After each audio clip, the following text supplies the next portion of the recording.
Praise the Lord, glory to God, hallelujah. Matthew 6 இன்னைக்கு அதாவது நம்ம அதிகமாக யோசிக்கிறதும் இப்போ நம்ம காசு பற்றி யோசிக்கிறேன்னா நம்ம ஹார்ட் வந்து அங்கே தான் இருக்கும்.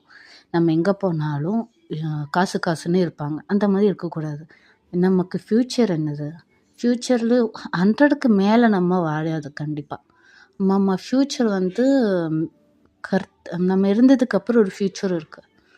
Praise the Lord, glory to God, with God நம்ம இருக்கணும். அதுக்காக நம்ம இந்த காசுக்காக அழியாமல் கர்த்தர் அங்கே போய் ப்ரே பண்ணி மித்தவங்களை ஹெல்ப் பண்ணி எல்லாம் பண்ணும்போது நமக்கு ஹெவனில் ஒரு பிளேஸ் கிடைக்கும். Praise the Lord, hallelujah. நம்ம ஃப்யூச்சர் ஸ்டூடெண்ட்ஸ் நம்ம பசங்களுக்காக சம்பாதிக்கிறது ஓகே, ஆனால் ரொம்ப சம்பாதிக்கும்போது நம்ம பசங்களும் கெட்டு போயிடும்.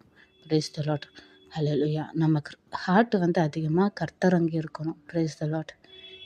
டெய்லி சர்ச்சு போகணும், ப்ரே பண்ணணும், மித்தவங்களுக்காக ப்ரே பண்ணணும். நிறைய பேர் கஷ்டப்படுறாங்க. Praise the Lord, hallelujah. இப்போல்லாம் எல்லாருக்குமே டிப்ரெஷன், ப்ரெஷர் அந்த மாதிரியெல்லாம் நிறைய வருது. ஏன்னா காசுன்னே இருக்கிறதுனால தான். டெய்லி ஒரு 1 பைபிள் வேர்ட்ஸ் எடுத்து படிங்க. அந்த டே ஃபுல்லாக பீஸ்ஃபுல் மைண்டாக இருக்கும். Praise the Lord, glory to God, hallelujah, amen.